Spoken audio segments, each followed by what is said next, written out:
baby. Oh, look, we're twins. That has to be your baby. This is my baby. Yes. Ah. Turn around. So All right. Good morning, what the 50+ people. Good morning, what the family. uh, Good morning, Susan. And introduce your guests again, please. This is my bestie Tamlynn and my niece Phoenix. Oh my goodness, beautiful. And you're right, you do match. That's funny. Yeah, we're matched today. I love it. She even has her. Yeah, she's a fun. So cute. Like, All right. So, you know what? That made me think of a good topic for today. Awesome. Because we were talking a little bit about Fiona before we started recording, and we're talking about animals. I want to know what people feel about animals. I mean, do you love them? Do you hate them? Do you have cats? Do you have dogs? Because I think, especially as we're getting older, having an animal for a companion is so important because it brings you, you know, especially if you're an empty nester, your kids are gone off to college, all the things. I think it's amazing. I have my cats and I love them. And it's just even to have them around and know they're there, you don't feel alone. And I talk to them, of course. They talk back, usually yell at me, but her cats talk back. They do. Yeah. Well, I think, you know, and that's funny you said. I'm really on a crusade right now to make having a pet affordable again. It's definitely a challenge. You know, I'm fortunate. I can afford it. But it is I do take them to the groomer. Yes, I can wash my dogs, and I do, but I cannot clean their asshole, and I cannot trim Raina's black fingernails. I'm petrified. You know, Fiona, I can see where it ends, but so I have to take them at least to the groomer for that. I just got to notice that, you know, I need to renew their rabies and pay a license, pay $15 and Don't do it. I'm gonna put you on mute a minute, girls. Sorry. I wouldn't. No, yeah, I know. I don't either. But no, we she's got on the phone. Really? We hit record and her phone rings. It's just how it goes. Just like with the kids, you know, you're not doing anything, hanging out, and they don't even want to have anything to do with you. You get on the phone or start the podcast, and Emerald's been in here 42 times. Right. But no, so you have Phoenix, and you told me before that she was a lifesaver on the road because you were in the truck and she was your companion. Yeah, I mean, sometimes that was all I had, especially this last 10 months where I never went home. Like, I talk to her a lot. She doesn't talk back, but she looks at me like I can at least feel like I'm not talking to myself. She hated the truck, though. Yeah, she hated it. Like, she would get in there and go sit in the bunk and put herself in a little corner because she was mad. And it's same thing. Like, even yesterday or day before, whatever day I came down here, I was packing everything to get in the car to come here, and she's upstairs hiding with Tristan and Caitlin, which, you know, she follows me everywhere. So when she knows that we're leaving, she's like, oh, and I'm like, baby girl, we don't have to get back in the truck. Well, my cats used to do the same thing because I had three cats that went on the road with the band for a few years. My cats have been in more hotels across the United States than a lot of my friends have been in, but they always howl for the first half hour and then they settled in and whatever. But there was times when we were getting ready to leave from, you know, one of the hotels, and they'd hide under the bed, and one of them hid in the cupboard, and I cried because I looked for him for a half an hour and went to all the neighbors and cried, thought he'd got out and whatever. But no, but I just feel like that companionship, even though it's hard and it does get expensive. I mean, and then cats are so finicky. I change their cat food, I don't know how many damn times. And it's, I mean, it's, you know, $50, $60 a month for cat litter, $100 for cat food. And then, like you said, with the vets, my cats had 2 UTIs this year. So there's another, you know, $400. I must be lucky because Phoenix has been the cheapest animal I've ever owned. That's awesome. I mean, she's 6.5. She's super healthy. Her anxiety is a little much, which is always my thing. Like, I was scared that she's going to not live as long as she should because she's so anxious. So, you know, I've gone rounds of Prozac and different things with her. Prozac was the worst thing I could put her on. CBD worked great for other dogs. It gave her every human side effect she had from Prozac. But if it's holistic, this bitch will not take it. She doesn't like anything healthy. She doesn't like anything healthy. You tried the CBD? I've tried the CBD. I've tried everything. I've tried all things. Nothing works. I do have a probiotic now that I put on her food that seems to help. Because again, that health matters, whether it's with us or their dogs, you know? And so, but really, I mean, outside of dog food, she doesn't cost me any money. She had a bladder infection, and I had a vet that, because obviously on the road, can't just go to any vet because then you're going to pay astronomical every time you go because you have to get the first visit. So this was a place called Dutch, Dutch, and it was an online vet. And you would do a Zoom, and they would give you the prescription that you needed. I had one of those with my cat. It was super cheap. I think I paid $60 for the year, and I had multiple visits with them. So, which is the cost of heartworm medicine, flea medicine. Danica knows a fiasco I went through that a particular heartworm medicine failed, and my dogs are very different sizes, so it wasn't just that particular box was bad. They both got heartworm. Luckily, they paid for it after a little discussion. They didn't volunteer, but they finally agreed. It's $4,200 treatment for both of them to have heartworm. But beyond that, it was 3 months of hell for my dogs and myself. I was not to let them get any kind of an excitement. Really? Yeah, exactly. I have one that's hyper anyway, and who always get hyper when you put them in the car to go I mean, it was awful. But I was going to go back real quick. I had to jump off there, and I'm so sorry, guys. It's just one of those days. Not just cats and dogs. We have our friend Andrea Wright that has a dragon. Dragon. Yeah, has one of those. Bearded dragon. I knew there was another word. Bearded dragon, which I really laughed because Andrea, if you'd have asked me, I could grab one in Florida out of my yard and brought it to you. No, those are iguanas. Those are different. No. I have bearded dragons. West Palm Beach has. Really? Yeah, we have about 15 different species of chameleons, lizards, iguanas. You name it. Anywhere from Florida. One that looks like he has wings. I mean, it's. And Denica's seen the one that I swear is a baby dragon. I am following it. It's getting bigger. It is a dragon, damn it. Oh, you'll have to take pictures and post them, but no, but you know the thing is, Susan, any animal. I used to have parrots, and I loved them, and they would come and they jump up on the counter and help me make their food and dance and talk and snuggle. They would sleep right on top of my cat. They got along. But one of the things that I noticed, and you've done some videos lately, and I know you've mentioned it because it's true, is that when you come home, your animals are so excited to see you. Even the cats, I've never had an animal, even if they just want to be fed, right? This animal's excited to see me most of the time too. Yeah. But you know, it's so good for your heart, you know? I've had in the past, maybe a boyfriend comment, you love your dog better than me. I'm like, my dog misses me more than you. Right. If I came home in the door and you start jumping around and Susan, you're home. Hug, Susan, you're home. Spin around. Then I might pay attention to you too. Exactly. That's right. Listen, I know my old joke is put them in the trunk. Spouse, kids, pet. 2 minutes. You don't even have to wait 5 minutes. I used to say 5. I think you could literally wait. Just shut the door and open it back up. Absolutely. Which one's gonna be like, get back. The other two are gonna be like, what the hell? Why did you lock us in the trunk? What is wrong with you? We're gonna call the cops.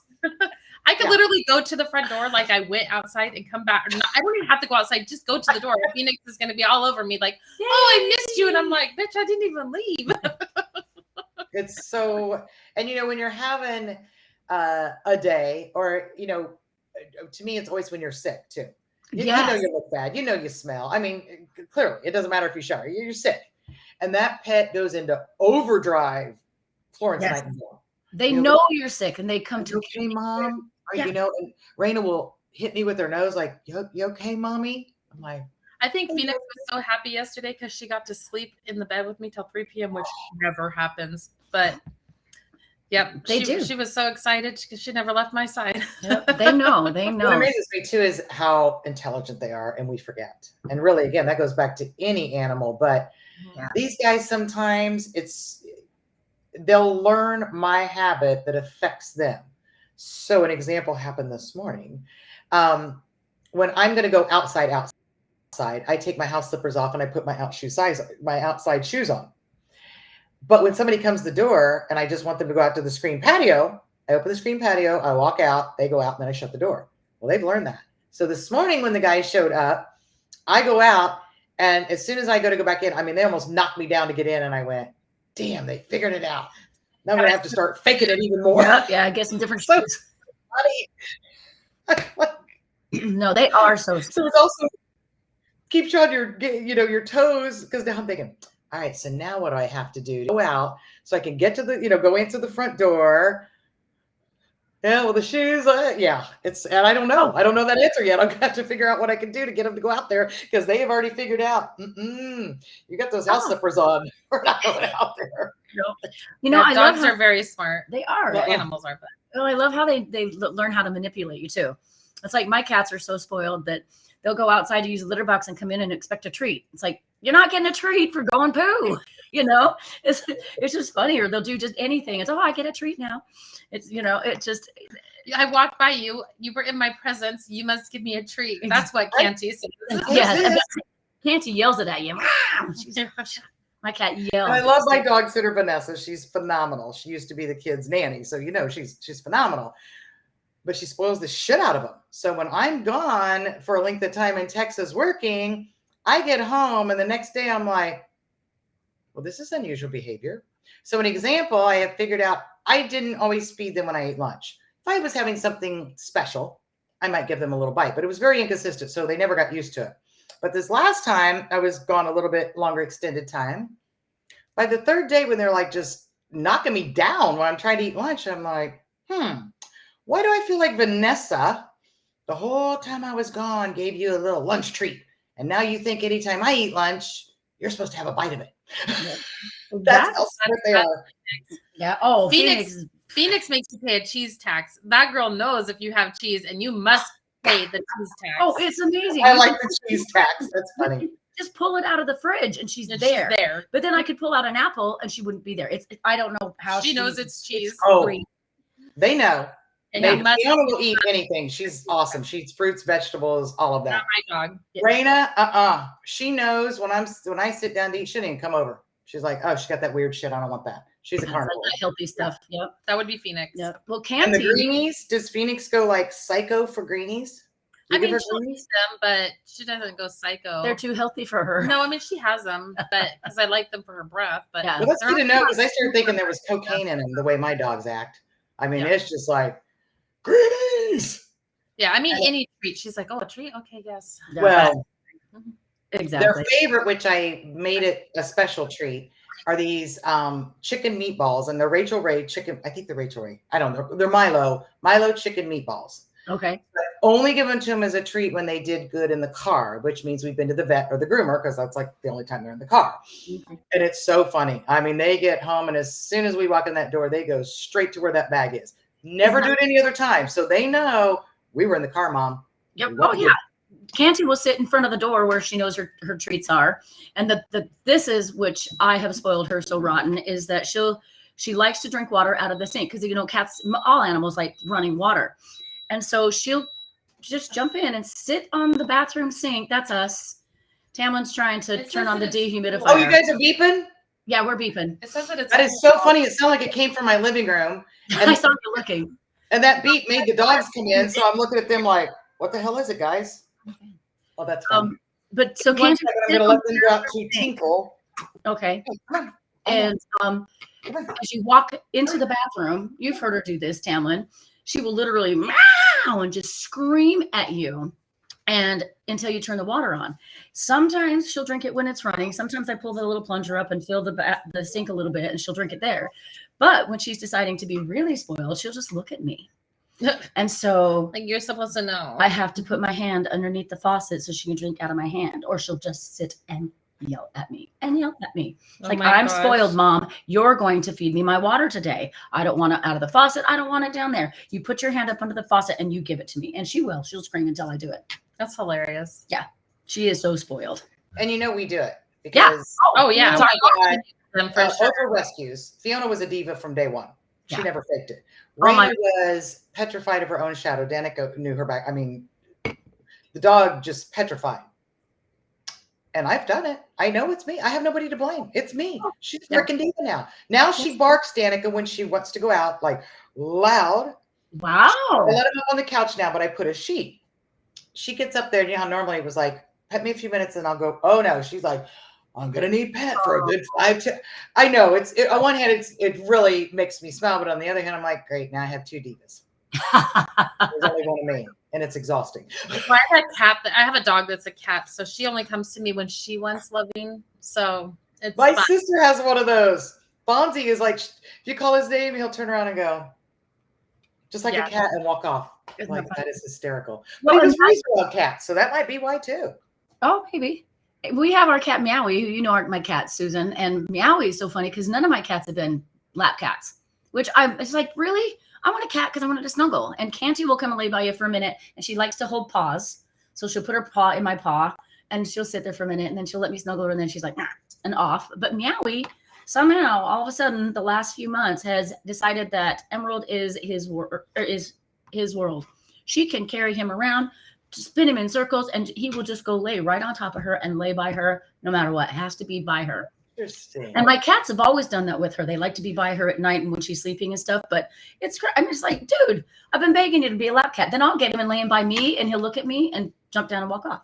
It's like, you asshole. He wants to lay by me because I'm allergic to him. Of course. But I should pretend like I don't want him to lay by me, and maybe he'll lay by me. Well, like I told her when she first got Fonzie, she's like, I want a lap dog, and he's not a lap dog. So I started observing, because I stay with her, half the time when I come into Texas. And I'm like, sis, you don't drop everything for him. I said, we walk in the door, and my animals, I like, give me 1 minute. I got to put everything down. I go open the crate, and then it's all about them for a few minutes. Yeah. My sister would walk in, and her dog's not in the crate. He's, pet me. And she's over, and she's going and fixing a soda, and then she's going out to potty and smoking. I'm like, you don't let him know he's the most important thing. So guess what? You're not the most important thing. Yeah, absolutely. He started doing that, and guess what? Now he's up on the couch with her. So, sometimes our reactions cause that as well, but not with cats. Cats are just fucking weird. I love them. I do. But, yeah, they have an attitude. And they're so smart. They're so smart. Meowie's a little less smart, yeah. be a bit of an asshole. Yeah. Meowie's Meowie. He's a bit of an asshole to Phoenix. Oh, the first time that they came to Florida and Phoenix came in, Meowie decided to let Phoenix know that he was the alpha in the house. So Phoenix came in and she looked over, and Meowie ran across the house, pounced on the top of Pitbull. The 51 pound Pitbull. And then Phoenix is like yelping and trying to get away.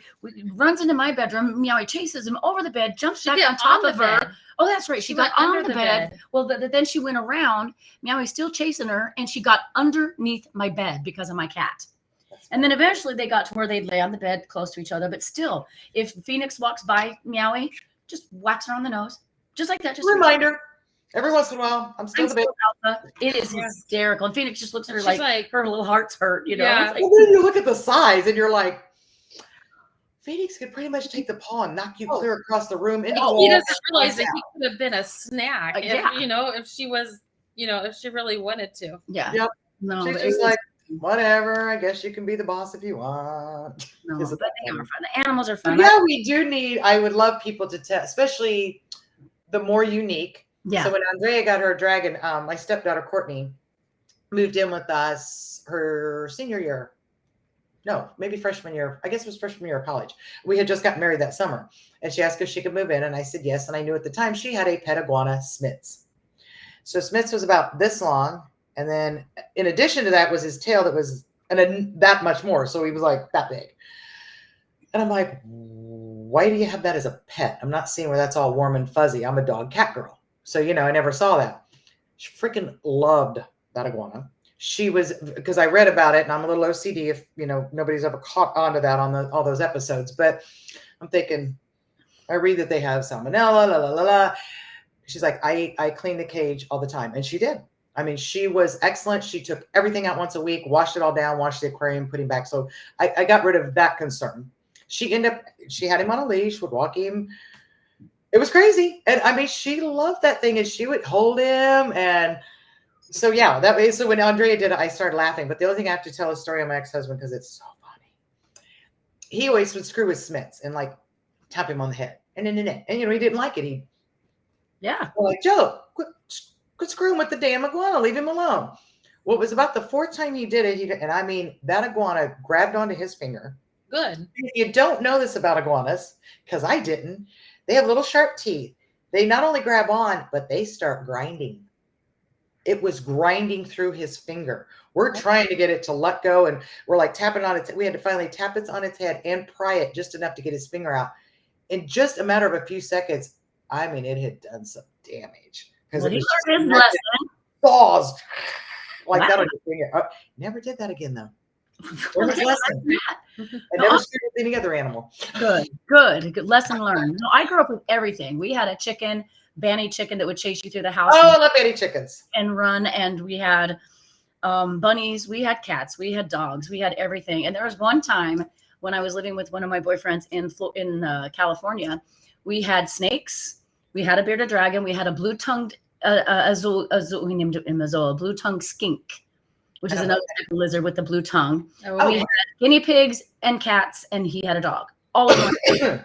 And and my parrots. I also had parrots. And I'll tell you something that I can't get arrested now because I hope not, but back then in the day, statute of limitations. Go for it. I wear bandanas sometimes, and we were going to Utah from California, and I had Liz, my 6-foot boa constrictor, and my little parrot, Nippy, and Nippy got up underneath my bandana and just snuggled down. She did it all the time, and it was wintertime. I had the snake in my coat, and we got on a plane and went to Utah. Nobody ever knew. Well, they knew Nippy was there because Nippy I just put her on the tray table and give her some paper and some orange juice, and she'd rip it up, and she was quiet and whatever. Never, of course, took the snake out on the plane. But how'd you get? I had a snake on the plane because they just go. Because that was back then. And they don't. I mean, do you have anything now? Okay, go ahead. Went through and they wanted you maybe, and that was it. But so I laughed when that damn movie Snake on a Plane came out. I'm like, oh my god. That was great because you didn't know what the altitude or the plane or anything, how it would affect them. I guess, but in the cabins are pressurized, so I guess they didn't really worry about it. You know, my ears popped. I mean, never. Yeah. I grew up on Old McDonald's farm, so I grew up on a farm. And constricting her. I had a pet cow, I had a pet chicken, I had a pet goat. In addition, we had other ones, but I had showed them in 4-H. Snowflake. We scored a lot. She was so stinking cute, little white goat. Bunnies. Cats and dogs. When you grow up in a farm out in the country in Indiana, anybody that gets a pet and decides they don't want it anymore, they think farms want them. Yeah, they drop them off. Summer, we would get easily 6 to 8 cats, 4 to 5 dogs. Dad would let them hang unless they tried to kill the chickens. Yeah. Some didn't get to stay at our house because they tried to kill the chickens. Banny rooster. That's so funny you said that. Yeah. That was my mom's favorite one. And the eggs. Beast. I never really was a reptile girl, and I'm still not. I'm not anymore. It was a boyfriend thing. I think they're fascinating, snakes, but I love lizards and they're awesome, dragons and iguanas. But they're not. I mean, they entertain me. I could sit out on the screen patio, and especially if Fiona gets a hold of one, they chase each other, and it's hysterical. Well, the thing I hate about them is that they're not really let run around, and so they have to stay in a cage, and I don't like that. I didn't even put my kids in the cage most of the time. I'm more that way too, and I had to really adapt when I first got the girls because they're in a crate, but they were trained for a crate at the rescue center. So I said, ooh, I don't think I'll, do a crate thing. And they said, well, you actually sometimes can do more harm when they've been trained to be in a crate and then take them out psychologically. They're like, they've lost their safety. So the funny thing is we built of course they got a custom crate. Shocker. And then I wonder why they're divas. It's even painted to match the house. Yeah. Wheels are crazy. But Dana can tell you, my dogs go to their crate. In the evening when they're ready to go to bed, they don't care. They go get in the crate. When I put, I have house slippers I wear all the time. When I put real shoes on, I don't even tell them. They know I'm getting ready to go to work. Yep. So it's so funny. I'm like, I don't think they're tortured because they go in on their own and they sit there like, okay, shut the door. Some animals think that's their safe space, right? Yeah, like, and I do. Phoenix had one and she loved it. And my ex made me take it down because he wanted the room back. And she was so sad. So now she'll find under the desk or anywhere that's a small spot where she can go and feel comfortable. Yeah, it is. You make a very good point. And that's what they said. That's their safe space. Mm-hmm. But having said that, make sure you never change that. So I actually had a temporary metal gave me from the rescue, and that was their timeout space. I never put them in there and punished them. But when Fiona was going through I want to piss in your house phase, and I'm like, no, you're not. I'll let you get away with anything but that. So when I punished her, I put her in there. And because she's such a separation anxiety, that was like, I didn't even have to spank her. That was the worst punishment, just putting her in there in the laundry room where she couldn't hang with us. Yeah. So again, don't use their bed. Don't use their safe space. This kind of goes with kids too. I'm sure you both will agree. You can't put them in timeout in their room. No. For many reasons, that's not going to work. Just play. Well, Well, so Emerald wants a bunny so bad. I knew that. Yeah, she has for a while. Oh gosh, she keeps talking about it. So she's raised already almost $200 by doing chores. What the hell's a bunny cost now? Well, I mean, for everything, it's going to cost Yeah. a lot. Oh, okay. Yeah. I thought you just do a bunny, and I'm like, if you're going to do it right, it's going to be between like $500 and $1,000 because bunnies eat everything. So you have to get cable protectors and that kind of stuff. But like, yeah, I knew you were going. And when she has a bunny, I'm really not. Yes, you are. Yes, you are. You're a good mom because I can't handle the poop on the floor. When you told me that, I was like, but rabbits poop everywhere. And you're like, yeah, I know, but I just pick it up. I'm like, just get the little handy back. I know. It's dry. OCD thing. And they use the litter box to pee. So that's very cool. So they're very easy and they're so cute. They're so fuzzy. And they're so soft. And I'm allergic. She's allergic to my glad it's you and not me. Oh my gosh, Tamlynn, what are you not allergic to, you poor girl? Dogs. Pets? Drugs? Did you say drugs? Dogs. No, not drugs. Dogs. I thought you said I'm allergic to drugs. I was like, well, hey, I guess if you have to pick, screw the cat, give me the pot. That's right. I'm not allergic to dogs. Dogs, okay. Oh, yeah. All right, so I we just want to hear. recently found out I'm allergic to cats because I had an allergy, and I wasn't in the past, but I don't notice myself like small people. Like coming in your house for a little bit, I'm not one of those that within 5 minutes. But yes, I do notice I get the stuffiness, I get the sore throat if I'm in somebody's house with a cat for a long period. Well, I do my best to vacuum a lot and try to keep it clean. Kitty litters outside. I No, try. you don't have a cat smell, a cat litter box smell or anything, but it's their dandruff. Yeah. No, I bathe my cats. I tortured my cats so that Tamlynn they'd be cleaner. But no, so it's getting time to be done. Guys, What the 50 family, please let us know. Do you have pets? Do you feel like they're good companions? What kind of pets do you have? Weird pets, cool pets, asshole pets, whatever. Tell us about it. Put pictures. We want to see pictures. Oh my gosh. So we need to do that. Comments? Yes, you can. Pictures in the comments. Of the pets. Yep. And yeah, educate me like with the dragon or the iguana, how you get that connection, how that's the pet for you. Why tell me, why is that the pet for you? Because I think those same people turn around and go, sometimes I don't like dogs. I know Andrea likes cats, but I mean, there are people that don't like cats and dogs, and there's nothing wrong with that. I hate when people jump on their ass and go, something's wrong with you. No, that's just not their thing. But maybe they're a reptile person or So definitely send the pictures of your pets. I would love. Tamlynn just looked it up. She doesn't think you can do pictures on YouTube, but that's okay because we're going to put this on our Facebook too. So comment with pictures on YouTube, do a little video. Well, no, you can do a comment, and you can do a comment. That's it. On our video, you can only do a comment. So go onto our Facebook page because you can do both of those in our comments. On Instagram or Instagram. But I like the Facebook because I'm on Instagram either in the comments. Oh, not in comments. This is part of What the 50 Plus. Ignore everything we just told you and listen to Tamlynn. That you can only do on Facebook. Just get on Facebook and do it. We have no clue. Go here, do it there. Oh. All right. Well, we love you guys so much. Thanks for tuning in, Tamlynn. Once again, hanging with us. Tamlynn, thanks for hanging with us. Great input. All right. We'll see you soon. Love you guys. Love you. Bye. Bye.